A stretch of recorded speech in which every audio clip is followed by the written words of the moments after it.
नमस्कार दोस्तों, मैं गौरव सर आप सभी का गौरव आईटीआई क्लासेज में स्वागत करता हूं। प्यारे दोस्तों, आज मैं आप लोग के लिए लेकर के आया हूं मापन। ये मापन चैप्टर है जो कि आईटीआई में आप लोग किसी भी ट्रेड से हैं, फर्स्ट ईयर हो या फिर सेकेंड ईयर, सभी के लिए ये इंपॉर्टेंट होने वाला है। क्योंकि खास करके ये फर्स्ट ईयर के लिए है, क्योंकि सेकेंड ईयर वाले अपना शुरुआत में ही ये पढ़ चुके होंगे मापन। अगर आप लोग नहीं पढ़े हैं तो यहाँ पढ़ लीजिए, या फिर अगर पढ़ भी लिए हैं तो यहाँ पर रिविज़न आप लोग का हो जाएगा। तो लेकिन फर्स्ट ईयर के लिए बहुत इंपॉर्टेंट होने वाला है, क्योंकि ये सबसे पहला चैप्टर ही होता है आप लोग का मापन, यानी कि सेफ्टी के बाद आप लोग का मापन चैप्टर ही आएगा। तो हम आज जानेंगे कि मापन होता क्या है। यहाँ पे देख रहे हैं आप, यहाँ पे लिखा है पूरी जानकारी सिर्फ एक ही वीडियो में। तो सही बात है, एक ही वीडियो में आप लोग को मापन से संबंधित जितनी सारी जानकारी चाहिए वो सभी यहाँ पे मिल जाएगा। तो आप लोग लास्ट तक बने रहिए, आप लोग के लिए बहुत ही महत्वपूर्ण होने वाला है ये क्लास, ठीक है। तो हम जानेंगे कि मापन क्या है। तो देखते हैं हम अगला स्लाइड पे क्या है हमारा। अगला स्लाइड पे हमारा माप यानी कि मेजरिंग। ये माप होता क्या है, तो इसका कोई परिभाषा थोड़े ना होगा माप का। माप यही कि किसी भी पदार्थ, किसी भी वस्तु का लंबाई, चौड़ाई, मोटाई, द्रव्यमान, भार का पता लगाना, वही माप है, ठीक है। ये माप क्या है, किसी भी पदार्थ, मान लीजिए कोई वस्तु हो सकता है, मान लीजिए ये लोहे का कोई कील हो या फिर कोई यहाँ लकड़ी का टुकड़ा हो, इस तरह से इसका लंबाई, चौड़ाई, ऊंचाई, द्रव्यमान, भार, ये सभी घनत्व, इन्हीं सबको जो हम प्राप्त करते हैं वो हमारा माप कहलाता है, ठीक है। तो माप का कोई विशेष परिभाषा होता नहीं है, ठीक। तो ये हमारा माप होता है। हम देखेंगे कि माप हम कितने प्रकार से करते हैं, यानी कि माप कैसा कैसा माप होता है। तो हमारा सबसे पहला है सीधा माप। सीधा माप से मतलब है कि किसी भी वस्तु को हम सीधी रेखा में जो मापते हैं वही हमारा सीधा माप होता है। मान लीजिए ये हमारा ये लकड़ी का टुकड़ा है, हम इसको सीधी रेखा में इस तरह से हम माप लेंगे तो ये हमारा हो जाएगा सीधे माप, यानी कि जिसे हम इंग्लिश में कहते हैं लीनियर मेजरमेंट। तो ये सीधी माप क्या होता है, हम किसी भी वस्तु को जब सीधे रेखा में माप ले तो हमारा सीधा माप हो जाता है, ठीक है। इसके बाद देखते हैं हमारा और कौन सा माप है। दूसरा हमारा होता है कोणीय माप, जिसे हम इंग्लिश में कहते हैं एंगुलर मेजरमेंट। ये माप कैसा होता है कि ये माप इस तरह से, मान लीजिए कि कहीं दो रेखा, इस तरह से आपका दो रेखा हो और उसे मापने के लिए हम जिस चीज़ का प्रयोग करेंगे तो वो हमारा कोणीय माप हो जाएगा। मान लीजिए यहाँ हम अगर कुछ मापे तो ये हमारा कोण का माप आएगा, तो ये हमारा कोणीय माप के अंतर्गत आ जाता है। अब हम देखते हैं कि कोणीय माप में हम किस यंत्र का प्रयोग करते हैं और सीधे माप में हम किस यंत्र का प्रयोग करते हैं। सीधे माप में नहीं बताया तो हम सीधे माप में पहले बता देते हैं। देखिए, सीधे माप में हम करते क्या हैं। सीधे मापने से मतलब है, आप यहाँ पे देख सकते हैं ये हमारा क्या है, ये हमारा कोई टुकड़ा है। आप इसका मेटल का टुकड़ा कहिए, लकड़ी का टुकड़ा कहिए या फिर कुछ भी कहिए, ठीक है। ये हमारा टुकड़ा है, इसको हम कैसे माप सकते हैं सीधा सीधी। मान लीजिए आप यहाँ स्केल रख के सीधा माप सकते हैं। स्केल यानी स्टील रूल जिसे कहते हैं आप लोग, स्केल रख के हम इसको माप सकते हैं, वो हमारा सीधा माप हो जाएगा। हम चाहे वर्नियर कैलिपर से यहाँ पे दोनों जाओ, यहाँ पे इस तरह से सटा देंगे। यहाँ पे वर्नियर कैलिपर कुछ इस प्रकार से होता है, जो यहाँ हम फिगर बना नहीं रहे अच्छे से, ठीक है। इस तरह से हमारा वर्नियर कैलिपर होता है, उसका दोनों दांत हम यहाँ से सटा देंगे तो इस तरह से हम सीधा माप ले सकते हैं। या फिर हम माइक्रोमीटर से भी इसका सीधा माप ले सकते हैं, ठीक है। तो micrometer, vernier caliper, steel rule, इन चीज़ों के द्वारा हम डायरेक्ट माप यानी कि सीधा माप हम ले सकते हैं, ठीक है। इसके बाद हम कोणीय माप में देखते हैं किस किस से कोणीय माप लेते हैं। तो कोणीय माप यानी कि दो रेखाओं के बीच जो बना कोण होता है उसको मापने के लिए जिसका हम प्रयोग करते हैं वो हमारा कोणीय माप के अंतर्गत आता है। तो कोणीय माप में आप लोग सबसे अच्छा, अगर आप लोग एडमिशन करवा चुके हैं आईटीआई में तो आप लोग जानते होंगे कि आप लोग ट्राई स्क्वायर देखेंगे। कुछ इस प्रकार से होता है, यहाँ पे ब्लेड होता है, ये आपका स्टॉक होता है, ठीक है। ये आपका ब्लेड होता है, ये आपका स्टॉक होता है। तो इसके द्वारा हम सबसे अच्छा से माप सकते हैं कोण, यानी कि ये हम यहाँ पे इस तरह से फिट कर देंगे तो ये हमारा कोणीय माप निकाल देगा। तो कोणीय माप के लिए हम ढेर सारा उपकरण का प्रयोग करते हैं, जैसे कि हम ट्राई स्क्वायर का प्रयोग करते हैं। एंगल गेज, आप लोग आईटीआई में अगर एडमिशन लिए हैं तो ठीक है, नहीं तो अगर एडमिशन लेने वाले हैं तो वहाँ आप लोग देखिएगा कि आप लोग को काम करने के लिए मिलेगा एंगल गेज, उसका प्रयोग करते हैं हम कोणीय माप मापने के लिए। विवेल प्रोट्रैक्टर का साइन बार, जो कि इस तरह से कहीं लगा हुआ रहेगा, ठीक है। इस तरह से साइन, यहाँ पे रोलर लगा रहता है तो साइन बार का प्रयोग करते हैं। ये सभी हम कोणीय माप मापने के लिए प्रयोग करते हैं, ठीक है। इसमें हो जाएगा क्या, try square, sine bar, protractor यानी कि एंगल गेज, ये सभी आ जाता है हमारा कोणीय माप के अंतर्गत। इसके बाद हमारा होता है रेडियल माप, या इंग्लिश में भी इसे हम रेडियल मेजरमेंट ही कहते हैं, ठीक है। रेडियल माप क्या होता है कि रेडियल मतलब, रेडियस मतलब आप लोग जानते होंगे त्रिज्या। रेडियस मतलब आप लोग त्रिज्या जानते होंगे। तो रेडियल माप मतलब कि त्रिज्यीय माप मापना। मान लीजिए त्रिज्यीय माप कैसा होगा, ये तो या तो उत्तल होगा। उत्तल क्या, यानी कि ऊपर की ओर जो उठा हुआ रहता है उसे हम उत्तल कहते हैं, यानी कि इस तरह से ऊपर की ओर जो उठा हुआ रहेगा वो उत्तल कहते हैं। आप लोगों ने 10वां में ही पढ़े होंगे आप लोग कि उत्तल दर्पण, अवतल दर्पण, ठीक है। तो कुछ इस प्रकार से आप लोगों का उत्तल दर्पण बनता होगा। अब अवतल माप कुछ नीचे धंसा हुआ रहता है, इस तरह से ये हमारा आ जाएगा अवतल माप। तो हम उत्तल माप या फिर अवतल माप को जो लेंगे तो वो हमारा किस माप से लेंगे, तो वो रेडियल माप यानी कि त्रिज्या माप से करेंगे। या फिर आप किसी गोलाई का माप लेना चाहे, यानी कि इस तरह से आपका कोई गोला है इसका माप लेना चाहे, तो वहाँ भी आप रेडियल माप का ही प्रयोग करेंगे, यानी त्रिज्या माप का ही प्रयोग करेंगे। ठीक है, इसके लिए हम कौन कौन से उपकरण का प्रयोग करते हैं तो वहाँ यहाँ पे हम लिख देते हैं। एक सेकेंड, इसको साफ करने के बाद हम यहाँ लिख देते हैं किस किस उपकरण का हम प्रयोग करते हैं यहाँ पे माप लिखने के लिए। तो हम इसमें से कुछ माप लिखते हैं, जैसे कि हमारा होता है प्लग गेज।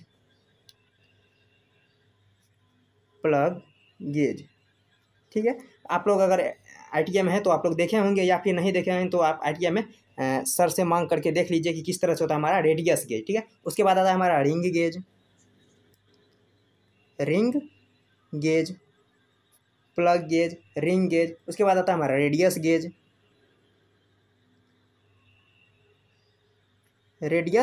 गेज।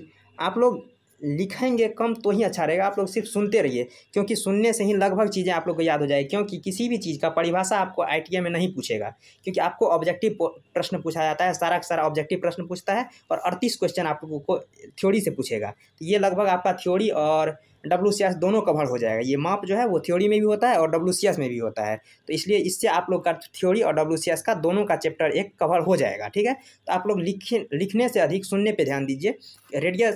रेडियल माप क्या होता है, हम किसी भी उत्तल, अवतल या फिर किसी गोलाई को मापने के लिए जिसका प्रयोग करते हैं वो हमारा रेडियल माप होता है। उसके लिए हम plug gauge, ring gauge, radius gauge, इन सब चीज़ों का प्रयोग करते हैं। ठीक है, अगला देखते हैं। आगे हमारा समतल सतह की माप यानी कि प्लेन सरफेस मेजरमेंट। आप लोग टेबल कुर्सी देखे होंगे, कुछ इस तरह से टेबल कुर्सी देखते हैं, हम बनाने की कोशिश करते हैं। मान लीजिए ये टेबल कुर्सी का जो माप लेते होंगे तो क्या वो आपका समतल माप लेता है। ठीक है, तो इसका ऊपर वाला हिस्सा को हम मापते हैं, यानी समतलता को मापते हैं। मान लीजिए कोई भी वस्तु, कोई भी जॉब भी हो सकता है, उसका हम ऊपर का समतलता को जांचेंगे कि क्या ये बिल्कुल समतल है कि नहीं, या कहीं उबड़ खाबड़ भी है या फिर बिल्कुल समतल है। तो इसके लिए हम प्रयोग करते हैं कुछ यंत्र, जो कि हम यहाँ पे लिख देते हैं। एक सेकेंड, देखिए हम उसके लिए हम क्या करते हैं, अगर समतलता हमें चेक करना हो तो हम उसके लिए करते हैं सरफेस प्लेट का प्रयोग।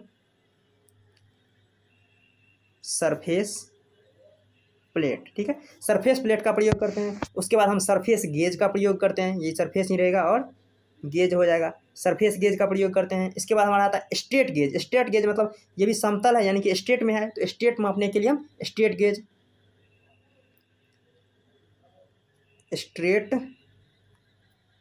हम स्ट्रेट गेज का प्रयोग करते हैं। और हमारा एक होता है डायल टेस्ट इंडिकेटर, ये काफ़ी परिशुद्ध एक्यूरेट मापता है कि ये बिल्कुल समतल है या नहीं। तो ये भी होता है हमारा क्या, डायल टेस्ट इंडिकेटर।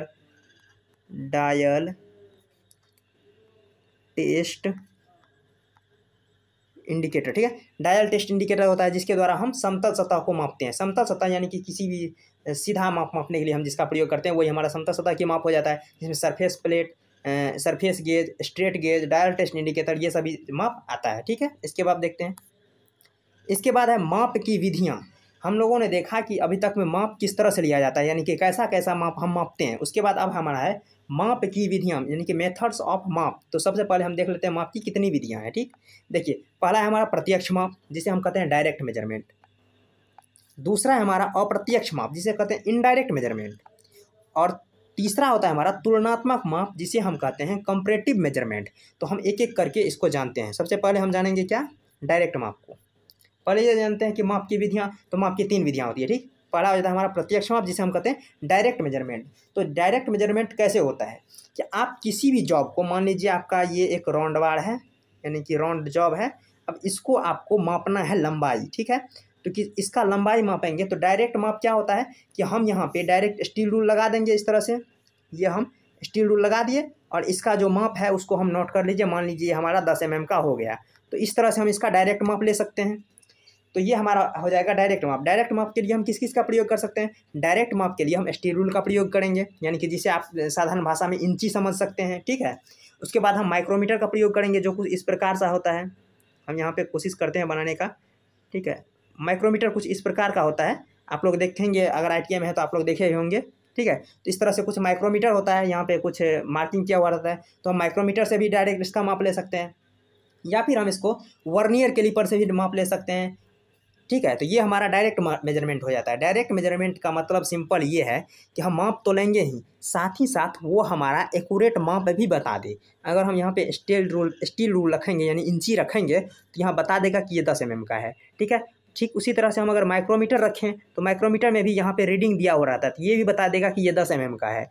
इसके बाद हमारा आता है वर्नियर कैलिपर। ठीक है, उससे भी मापेंगे तो वो भी बता देगा कि इतना mm का, यानी कि उस सब पे अपना ग्रेजुएशन अंकित होता है कि हमारा ये इतना माप हुआ। वो डायरेक्ट आपको माप बता देगा कि ये कितना मीटर, कितना किलोमीटर, कितना सेंटीमीटर, इंच क्या है, वो सब एक ही बार में आपको दिखा देगा।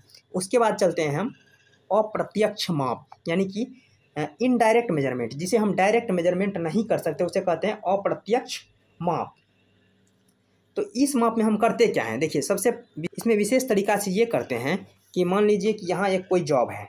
ठीक है, मान लीजिए चौड़ा है, लंबा है, गोल है, जिस तरह से जॉब चाहिए आप ले लीजिए। ठीक है, अप्रत्यक्ष माप में, अप्रत्यक्ष माप में पहले क्या करेंगे, अप्रत्यक्ष माप के लिए यहाँ पे एक डिवाइडर लगाएंगे।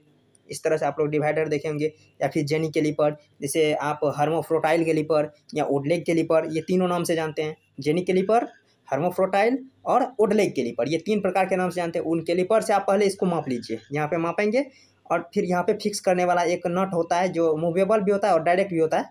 फ्रॉम जॉइंट वाला डायरेक्ट मापते हैं, लेकिन अगर वो फिक्स करने वाला तो यहाँ पे एक नट लगा हुआ आता है। ठीक है, इतना पे टाइट कर लेते हैं। इसके बाद जो ये हमारा माप है इसको यहाँ पे फिर लाते हैं। ठीक है, यहाँ पे एक स्टील रूल रखते हैं और स्टील रूल पे अब नापते हैं कि हमारा कितना हुआ। यानी कि पहले हम जाकर के जॉब को मापे, फिर वो माप जो हमारा निकला उसको जाकर के स्टील रूल या फिर माइक्रोमीटर कहीं जाकर के चेक करेंगे कि ये कितना हुआ। एक तरह से मान सकते हैं कि एक पट्टी ले लीजिए, ऐसे माप लीजिए कि ये इतना लंबा है, उसको जा करके दूसरा किसी स्टील रूल पे माप लीजिए कितना mm हुआ। तो इस तरह से जो मापते हैं वो अप्रत्यक्ष यानी कि इनडायरेक्ट होता है, यानी कि डायरेक्ट हम एक साथ हमारा माप नहीं निकलता है। इसके लिए हमें दूसरा किसी यंत्र का ज़रूरत लेना पड़ रहा है, वो हमारा इनडायरेक्ट मेजरमेंट हो जाता है। इसके अंतर्गत हमारा ये हो गया टेलीस्कोपिक गेज, डिवाइडर, या फिर ये जो कैलिपर है, ये कैलिपर, इसका प्रयोग करते हैं हम अप्रत्यक्ष माप के लिए। इसके बाद हमारा है तुलनात्मक मेजरमेंट, जिसे कहते हैं हम कंपैरेटिव मेजरमेंट, यानी तुलनात्मक मान। तुलनात्मक माप करने के लिए क्या करते हैं, सबसे पहले हम एक मास्टर पीस ले लेते हैं। मास्टर पीस से मतलब है, मान लीजिए ये जॉब को हम सबसे पहले नाप के रख लिए कि ये जॉब हमारा 10 mm का है। ठीक है, ये 10 mm का जॉब है और इसी जॉब को लेकर के हम बाकी चीज़ों को माप लेते हैं। यानी कि हम बार बार स्टील रूल या फिर माइक्रोमीटर, वर्नियर कैलिपर का प्रयोग ना करके एक ही जॉब से माप लेते हैं कि इतना लंबा है, इतना चौड़ा है, तो हम उस तरह से माप लेते हैं। आप लोग घर पे देखे होंगे कि आप कोई भी चीज़ बनाते होंगे तो हर बार आप स्टील रूल लेकर के नहीं मापते होंगे, कोई एक मास्टर पीस रख लेते होंगे कि ये हमारा 10 हाथ का है, इसी से हमें सबको मापना है, तो उसी से 10 हाथ करके सब कुछ काट लेंगे और सब कुछ बराबर करके हमारा निकल जाता है। तो इस तरह से जो हम मापते हैं वो हमारा तुलनात्मक होता है। तुलनात्मक से अभिप्राय ये है कि किसी एक को पहले हमने माप लिया, अब वो जो मापा हुआ पीस है उसी से हम दूसरा जॉब को भी माप लेते हैं, तो वो हमारा आता है तुलनात्मक माप, जैसे कंपैरेटिव मेजरमेंट कहते हैं। ठीक है, इसके बाद आता है मापी यंत्र, यानी जिसे हम कहते हैं मेजरिंग इंस्ट्रूमेंट, यानी मापी यंत्र। तो हम जानेंगे कि मापी यंत्र कितना प्रकार का होता है। तो देखिए, पहला हमारा साधारण मापी यंत्र जिसे कहते हैं ऑर्डिनरी मेजरिंग इंस्ट्रूमेंट। इसके बाद हमारा आता है दूसरा है हमारा सूक्ष्म मापी यंत्र, जिसे हम कहते हैं प्रिसीजन मेजरिंग इंस्ट्रूमेंट। तो मापी यंत्र कुल 2 प्रकार का होता है, एक साधारण मापी और दूसरा सूक्ष्म मापी। तो पहले हम जान लेते हैं साधारण मापी यंत्र क्या होता है। साधारण मापी यंत्र वो होता है जो मीट्रिक सिस्टम में मीट्रिक सिस्टम में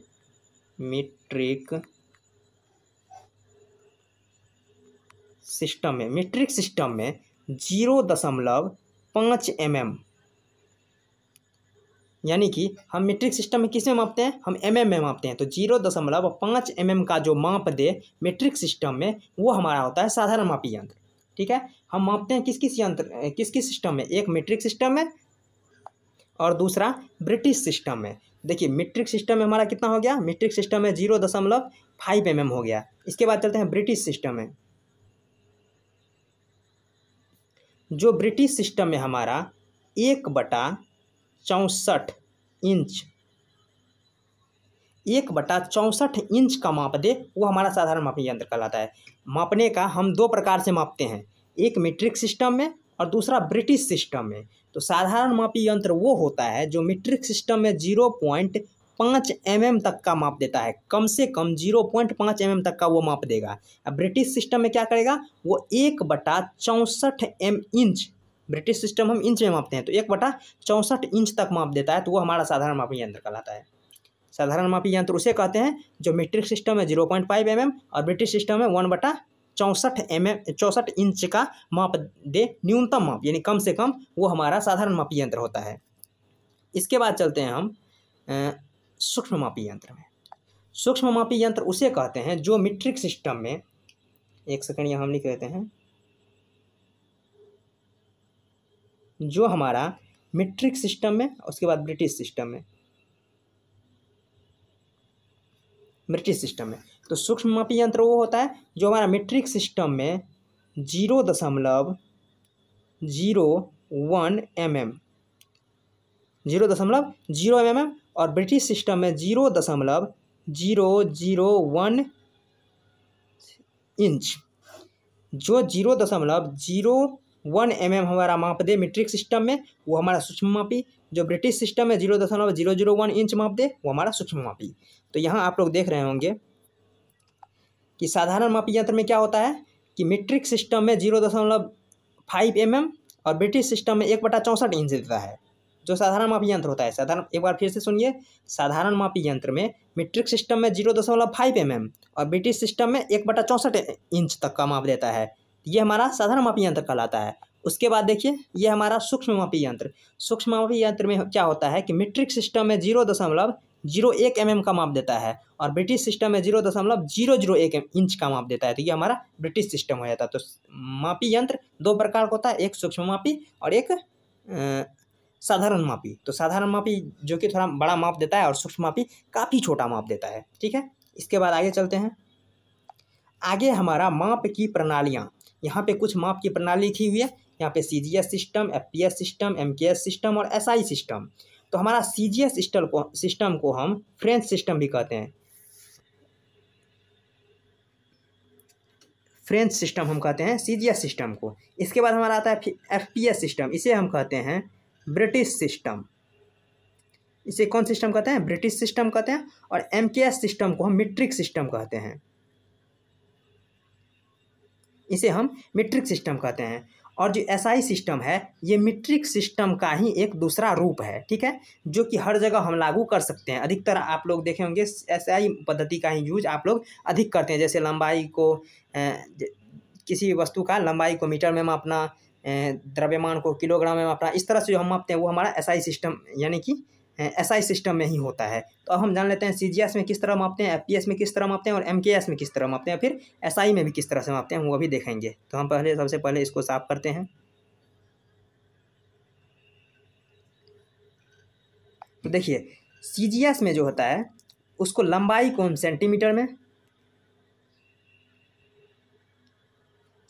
में, G मतलब ग्राम, यानी द्रव्यमान को ग्राम में, उसके बाद S मतलब सेकेंड, टाइम को हम सेकेंड में मापते हैं। आप लोग एक बात गौर कीजिएगा कि चाहे CGS हो, FPS हो या फिर MKS हो, इसमें समय को मापने के लिए सब में S यानी कि सेकेंड का ही प्रयोग करेंगे। सेकेंड तीनों में रहेगा, CGS हो, FPS हो, MKS हो, सब में सेकेंड का ही प्रयोग करते हैं हम टाइम को मापने के लिए। बाकी लंबाई और द्रव्यमान को मापने के लिए हमारा यूनिट बदल जाता है। तो CGS सिस्टम में क्या होता है, सेंटीमीटर, ग्राम और सेकेंड। इसके बाद चलते हैं हम FPS में, ठीक है। तो हम इसको पहले हटा लेते हैं, फिर हम FPS की तरफ चलेंगे। FPS सिस्टम में क्या होता है, FPS सिस्टम को हम कहते हैं foot pound second, foot pound second. यानी कि हम लंबाई को मापेंगे किस चीज़ में, लंबाई को हम फुट में मापेंगे और द्रव्यमान को हम पाउंड में मापेंगे और समय को सेकेंड में मापेंगे। तो समय सब में कॉमन ही रहता है, यानी कि समय सब सेकेंड में मापाएगा। उसके बाद चलते हैं हम MKS सिस्टम में। देखिए, MKS सिस्टम को हम कहते हैं मीटर, किलोग्राम और सेकेंड प्रणाली। मीटर,